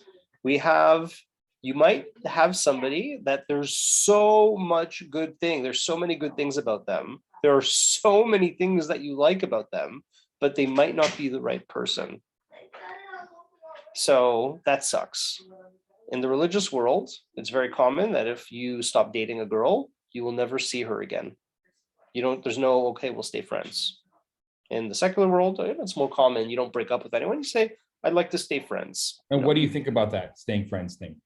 I don't have an opinion. It's not my business. Okay. But, you do whatever works for you. That's your whatever But I'm just saying in the religious world to understand where I'm coming from, and many of the people, we have 40% of the people here might be dating like that. That it's rough. Okay. And even if you're friends, it's a euphemism, you might just kind of fall out of contact also. It can be really rough. And so the rejection can sting because there's a lot of things you liked about them. There might have been one thing that was amazing about them, and it hurts. And it's really hard to go through that. So let's acknowledge that. But the thing is that they weren't the right person to marry. And at the end of the day, after a few days of eating ice cream, which is cool, take your days, eat your ice cream. All right, I did. Recover, be sad for a few days. It's all good. You go through that process and you realize that I need to learn something from this. This is a good thing. I need to have the joy. I'm learning something. I have to analyze. I need to think about, not deny, not run away from. I need to look straight at this thing that happened. I need to, learn from it and move closer to the final goal. But you won't get closer if you don't analyze and if you don't think about and learn from the failed relationship, because every failed relationship is a stepping stone to get you to where you want to go. And you can't get there without the failed relationship. That's really powerful. Every failed relationship is a stepping stone to where you want to go. Yeah. Unless you ignore the messages and then you're walking in circles. So that's when get linear, stop walking in circles if that's been an issue. Next question that came in. How important is it for a woman to respect her prospective spouse? What if the guy has traits that you value, but you don't respect how they spend their time and other things about them? Do you have to, I think essentially the question is, do you have to respect every part of them? Everything about them. Okay, I mean, look, we're talking in absolutes, every or none of, that's not going to work. Everything is relative. Respect is quite important. There are some things when it comes to a guy, I like science fiction. My wife doesn't get it. All right. So in our course on dating, we talk about red light, yellow light, green light. Okay. So you don't have to agree with absolutely everything value-wise, about a prospective spouse. You're not going to agree on everything. Now, what you have to agree on are the things that really, really, really matter to you and the things that matter to your relationship. So if there are things that are really important to you and that are relevant to the relationship, then you probably want to have a green light on those. You probably want to be really on the same page. So give me an example of that. So if I spend my time, reading sci-fi, if my personal time, don't let it interfere with other things, my relationship, whatever, is it my wife's business?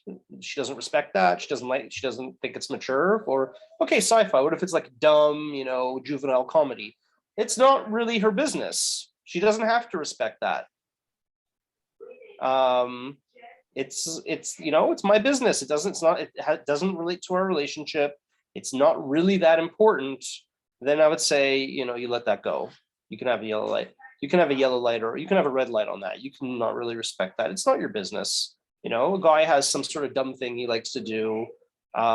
If he's spending most of his time doing it so that it affects your relationship, then it's very much your business. If it's related to a very big and important part of your life, and it's important part of the relationship, then it really matters. So if you need help figuring that out, then you should talk to someone who can advise you on that. But respect can be quite important as a general idea. Respect is related to values. What the other person's values are. But again, the problem is some people have no non-negotiable values, and they just, okay, it's all good. And then like, oh my God, we don't have values. Like we don't know how to raise the same kid. We have different, and that's important. And then some people have like a long list of values that have to be exactly the same. And it's like, no, what he does to entertain himself, in his own time or whatever it is, not your business. Let it go. I often find that people put fake values because they're trying to mask other things. I'll give you an example. I had someone this week who was in their mid-40s, and demanded that I not set them up with anyone over 35. And I don't understand what that has to do. I mean, I understand that he's saying that his value is that he wants children. I'm happy that he woke up at 44 years old and decided that he wants children. I'm proud of him. But at the same time, he doesn't get to decide that. I don't think it's fair for him to decide that 35 years old is his stage. There's a number of reasons why. Number one is because there's no saying that someone who is 20 years old that will have children, and there's no saying that someone who's 44 years old won't have children. Number two is that I think that when it comes to, and in general, when it comes to these huge age gaps, you're putting aside a lot of other things where if you're going to be in a relationship and that relationship is going to be successful, companionship, especially as you get older, is going to become one of the most important things in that relationship. And so therefore, you don't want to put that aside for the sake of other things. And I understand that there's a lot of people out there who think about various things, and I know that it gets tough, but if you really want to get married, then you have to think about what is the most important thing to you. And if it's just, I want to procreate the species, well, then what are we talking about when it comes to marriage? Yeah, Rabbi, I have a question that came in privately. Sure. I wanted to address quickly. Can you, very quick, can you please share some signs that this is not a good fit? Yeah, that's something really important. Yes, thank you. Whoever sent that. Yeah. Yeah, and she said, and this person continues, I try so hard and try and talk myself into it, and that is not good. And you have answered your own question. This is called metacognition, the ability to think about the way you're thinking. Metacognition. If you realize that you're trying to talk yourself into it, that is the sign. Yeah. When you think about the way you're thinking, metacognition, oh my God, I'm trying to talk myself into this. I need to stop. This is bad, right? All right. So I want to talk about intensity of attraction. So I've got a slide on that. Can I share my screen? Sure. Let's do this quickly. All right.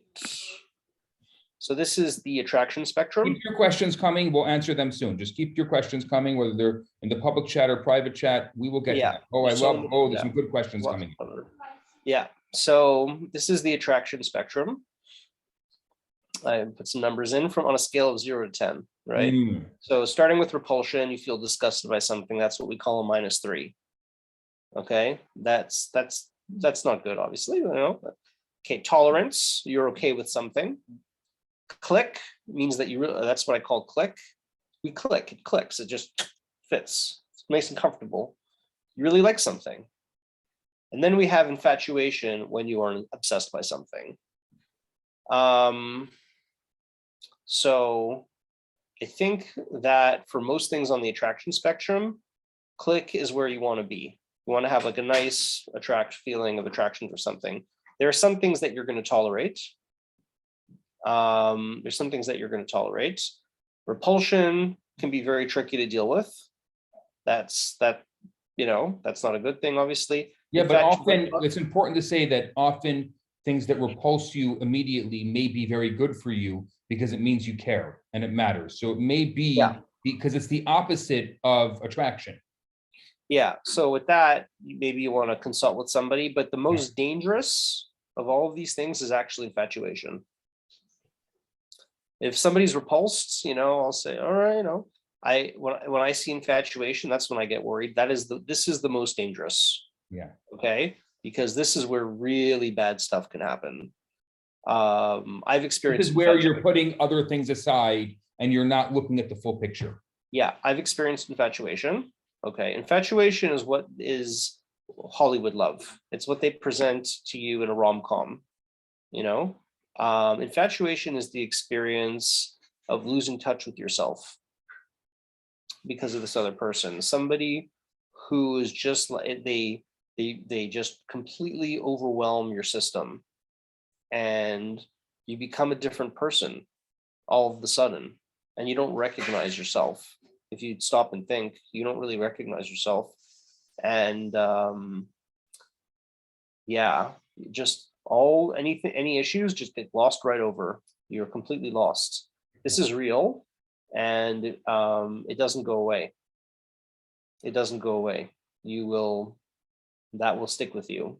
You're saying in other relationships, you'll continue to be infatuated. No. That person, even if you break up with them, you'll never be able to shake the feeling.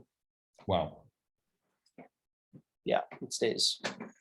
So yeah, that's important. So, Rabbi Bernath, you were saying before, people, maybe we were talking, people are dating and they're waiting for something to happen, right? This is what they're waiting for. They're waiting for infatuation. Now, click can be really strong. When I talk about click, when I say click, it's because the two puzzle pieces are fitting together. You have your identity, you're there, you're present, you know who you are, right? You have not just let go of your identity and, turned it into something else. And so you're there, you're present, and the other person is present, and you really like it. You feel really good about it, you really like it, and you feel like you fit. But you're not losing your mind. You're not like, becoming someone else. I think that's where you're going to want to have. That's your goal for the overall feeling. It's important to say that. Okay. We have a few more questions, and then maybe we'll do the personality factors. Well, let's just do the personality thing, because we are going to have to come to a close soon, and I want to get to everyone's questions. So let's finish the last slide, and then we're going to go to questions. All right. So before I go to the slide and everyone gets distracted about what's on that side, let's talk about what I think is the primary way of talking about attraction that we can really have a good conversation about. It covers, a cross section of all the different parts of you, is when we talk about the word personality. Okay, so personality is, I believe that it's the main driver of attraction. That's like that's really primary. Now, what's interesting about personality is that it is both body and soul. So we talk about body attraction, we talk about, motion, mind, soul attraction, all these different things, which is great. But so personality comes through a person's body and also their soul. I'm getting double feedback here. Hold on a second. Probably because someone else has their screen on, their thing on. Okay, that should be better. Yeah. All right. So Maimonides talked about the face, right? And the interesting thing about the face is that it's a primary point of focus of attraction for men and for women. All right. It's a very, very important one.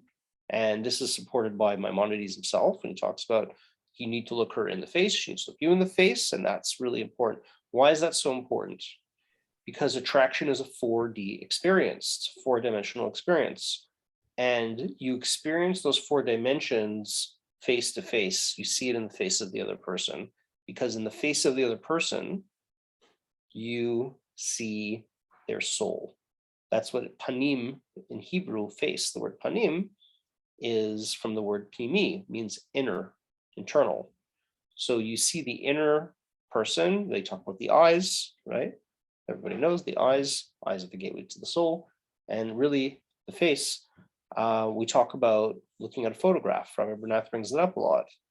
You're seeing a millisecond. You're seeing a moment in time crystallized. You're seeing one state.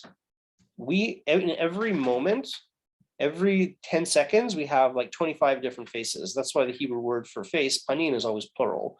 We're wearing a different face every millisecond, and there's scientific research on this. Micro expressions, micro emotions, okay? And when you see a picture of someone, you're seeing a flash frozen moment of their soul state in that millisecond. And that can be useful. That can be useful if you put it in context and you say, this is, a really a slim moment of what is supposed to be a 4D experience. So you can use it as building your understanding of the person, of what they look like and how they express themselves. But attraction is not just what you see in a picture. I used pictures, but I used them, I tried to be smart about it and not judge if I was attracted just from a picture, but I tried to say, people, and also, they're posing, and for, the picture in a profile,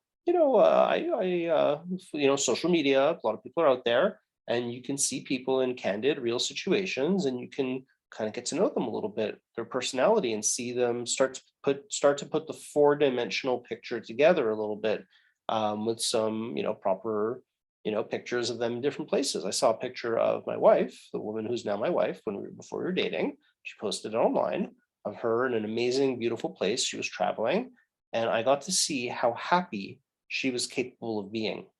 I got to see her smile, and I saw, wow, this person is capable of such incredible happiness. I saw that in her face, and I said, that is something that I'm attracted to. Not just the physical, but I love that she's capable of these amazing emotions, because I'm sure as hell not, but I really like that she can do that. And it's really important to me. So I think that when Maimonides talks about the face is the meeting point of the physical and the spiritual. That's really, really, really important. It tells you a lot about who a person really is, and it gets underemphasized. The spiritual aspect of it gets cheapened and underemphasized by our very visual society, And so to me, the face is pure spirituality. And there's a physical element to it, but there's the physical element is actually just an expression of a spiritual beauty, of the way a person expresses themselves is so complex and so incredible. And so the last thing we're going to do tonight is we're going to look at personality, and that has a lot to do with what we talked about, the person's face. So this is a big subject. I can do a 2-hour class on just this. This is a huge subject. This is a life-changing thing to understand. The big 5 personality factors. 5 personality factors. This is I studied educational psychology, so a lot of different things in psychology. There's a lot of junk. Most of psychology is junk. A lot of it is studies that are not reproducible. A lot of it has been debunked. A lot of concepts in psychology are based on weird theories that don't have basis. A lot of them are, I'll give you an example. Everyone hears sort of cognitive dissonance, right? Cognitive dissonance. You think, okay, there's this thing called cognitive dissonance. Guess what? It only exists in people who go to college, apparently. And all the people they study for these psychology tests are always undergrads in college, right? People who don't go to college, many of them don't experience cognitive dissonance, because you were actually trained to experience cognitive dissonance by a certain type of academic background. And so a lot of people who are not college educated never experience cognitive dissonance. But psychology just assumed it existed for everyone, because the studies were all using undergrads at school, at college. Just one of many examples of this, or studies that cannot be reproduced and therefore not real science. So big 5 personality factors are really good science, empirically reproduced over decades, not based on any weird theories, based on just an empirical analysis of the way that we understand personalities, and you use some lexicographical techniques, words, to put together how we talk about personality into these really convenient, easy to talk about packages, into big 5 packages. And so the acronym here is CANOE, C-A-N-O-E, CANOE, okay? And there's a test, we'll publish the link, free test you can take with 50, scale of 1 to 5 questions. You answer those 50 questions, you can get a score for yourself of where you are on each of these factors. So each of these is a spectrum. And what gets really interesting is, I believe I answered this to the person who said I get bored on these dates, and I talked about extroversion and introversion, but I tell this to a lot of people. We're very often attracted to people with a specific kind of personality that you can talk about on the spectrum, and you can look for patterns, and you realize, hey, it really works when I'm with someone who is not conscientious. That really works for me. That's really important to me. So conscientiousness is orderly and or industrious, someone who's on time, someone who's organized, someone who's, someone you want to hire as a secretary needs to be really conscientious. Someone you want to, I don't know, be a starving artist, or, to kind of freelance. Maybe you don't want that person to be conscientious. You want them to, or somebody you want to go on vacation with. You don't want them to be organizing and planning every second of the day. You just want to do nothing. You don't need industriousness right now. You're on vacation. Okay, so there's different kinds of people, conscientious versus the not conscientious people. I am not conscientious. So I was advising someone dating, and she was a very conscientious girl, and she was getting put together with all these very conscientious guys, and she was bored. They could have been good coworkers, but she met this guy who was really not conscientious, and it didn't work out with him for some other reasons. He had some values that were a little messed up, but she was really attracted to him. And it was because he wasn't conscientious, and we picked that out. And then she found another guy who was also, not so conscientious, like just a little bit more out there, not so orderly, a little, but he had some good values. He counterbalanced that with some good values, good, responsibility from a good family, all that kind of stuff. And it worked. And she was attracted to him because he wasn't conscientious. His personality was free flowing, and she loved it. And they're married and very happy. So that's how that goes. Sometimes we need to flip one of these letters. Agreeable, people pleaser, likes to say yes, versus someone who's a little bit more antagonistic, and who's gonna, someone who knows how to say no, and somebody, there are extremes here. A person who's a prison guard or a police officer tend to be really, really not agreeable. Like, there's extremes. The least agreeable people in our society are the people you find in prison. There are extremes here, but somebody knows how to say no. The same girl I was talking about was very agreeable, and it was important for her to find someone who's a little bit less agreeable. She found, that was important for attraction. People tried to set her up with people who are just like her. It didn't work. Neuroticism, the negative dark emotions, lots of emotional ups and downs. These are people who tend to be a little bit more interesting, artistic, have interesting emotional lives, versus the opposite of neurotic is emotionally stable, where you're like me and really emotionally boring. Okay. So, that can be, sometimes you need someone who's the same, sometimes you need someone who's different. Open to new experiences means being creative and adventurous. Someone who's close to new experiences is somebody who likes a little bit more habits, ritual, doing the same thing every day. Somebody who has a job where they do the same thing, have the same expectations every day. They need to be close to new experiences to be able to do that. Someone who's open to new experiences is going to die if they do that job. They need to be doing something different every day. They need something more creative. Extroverted and introverted is the classic definition. Someone who gains energy from talking to people, and they're going to be more assertive. They're going to be more engaging conversationally. Versus someone who's introverted could have great one-on-one conversations. They're going to be a little bit more overwhelmed by social situations. They're going to need quiet time. They're going to be drained from doing things around other people.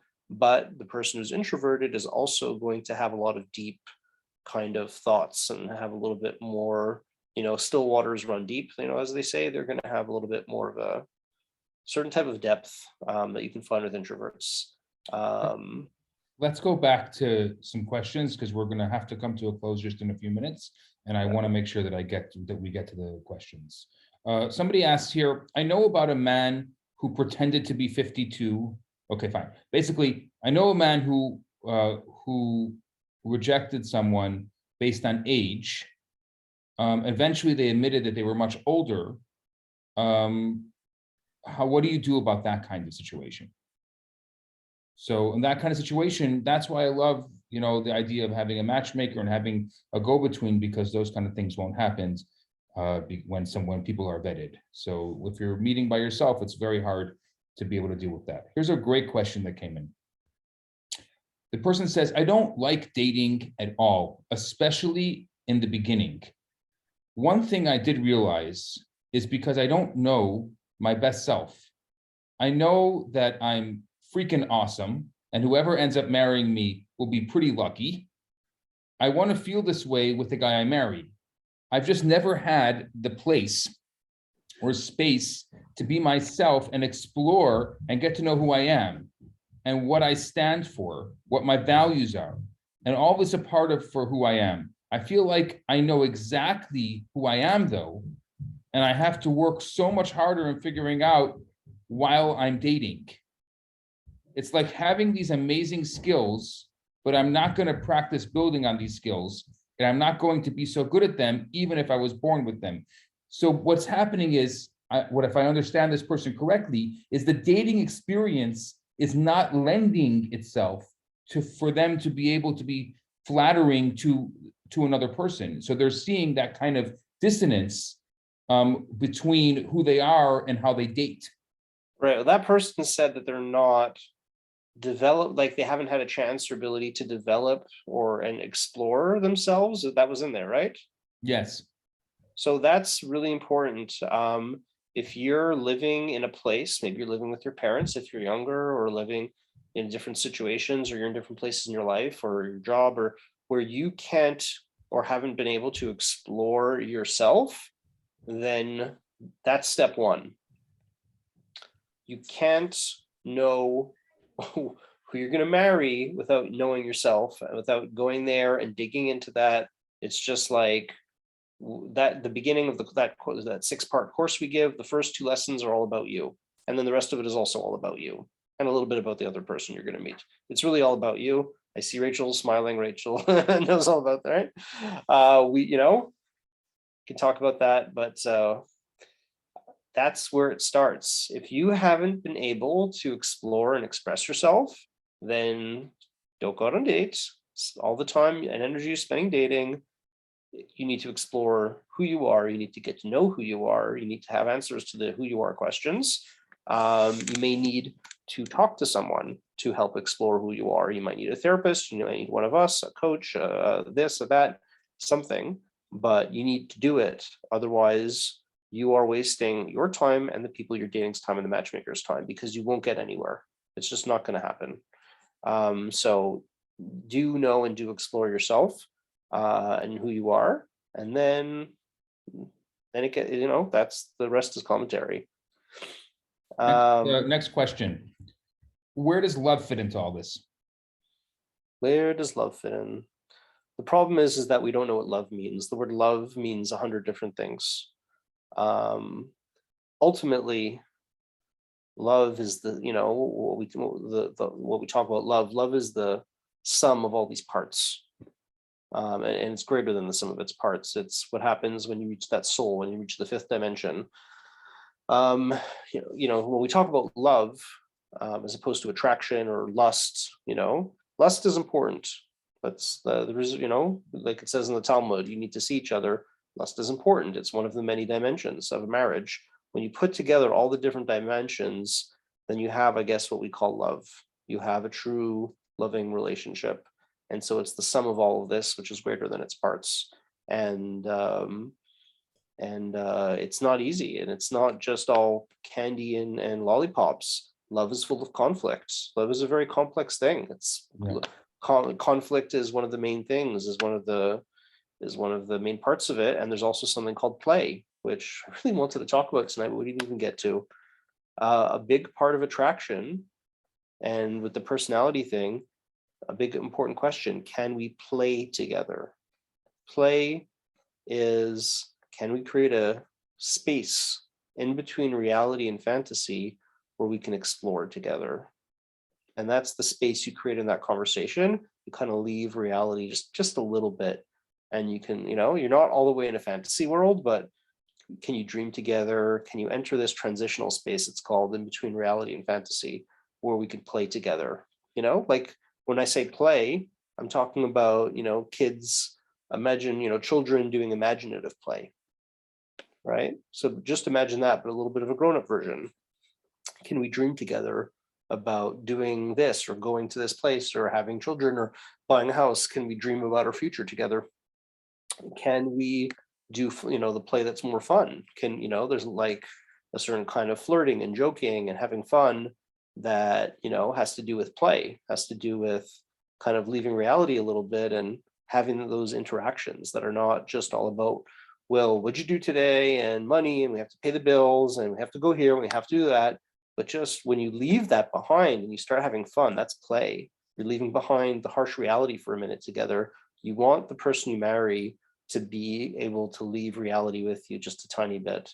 And that's a huge part of what becomes attraction. I just wanted to mention that.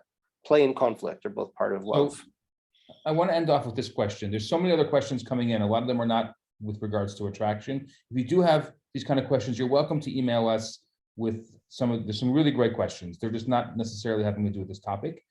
There was one last question. So what do you think is the right balance between the 4 or 5 different dimensions of attraction? So the right balance is based on you. You look at yourself and you look at who you are and what your percentages are, and you figure out, and that's part of your journey maybe on dating and failed relationships, is you figure out your right balance. If I'm a guy, let's say I put body 20-30%, let's say I put it as something of, important, but not like, and I meet someone and I'm just there's way too much body stuff happening. I might say like, I don't want that. Okay. I want to be attracted. I want some body attraction, but maybe I don't want that much. Maybe this is not good for me. All right. I'm just giving an example because we don't usually hear that, especially the guys, we don't, like, no guy is ever going to say that, ever going to admit that. But maybe, if I just transported a supermodel here for you to marry, that might not be a good thing for you. It really might not. I don't think that would be a good relationship. And you would probably realize that pretty quickly, if we're being realistic, unless you're one of those people who's like that. If you're one of those people and that's you, then fine, you'll have that relationship. But like a lot of the people here, I don't think you'd really be happy. Way too much body going on there. You're not going to have a good relationship. Okay, so you need to figure out for yourself and you need to, yeah, it's important, and this is how important it is, and I need a certain extent of whatever, and not too much, not too little. Where's my Goldilocks zone of click? I just got an interesting question, direct message to me. I wanted to mention. Okay, we'll take that as the last question because we need to close up. Let me We're already find a it. little overtime. Yeah, I mean, I think people are interested, and it's nothing. Yeah, that's fine. 1 second. Where did that question go? Someone direct question.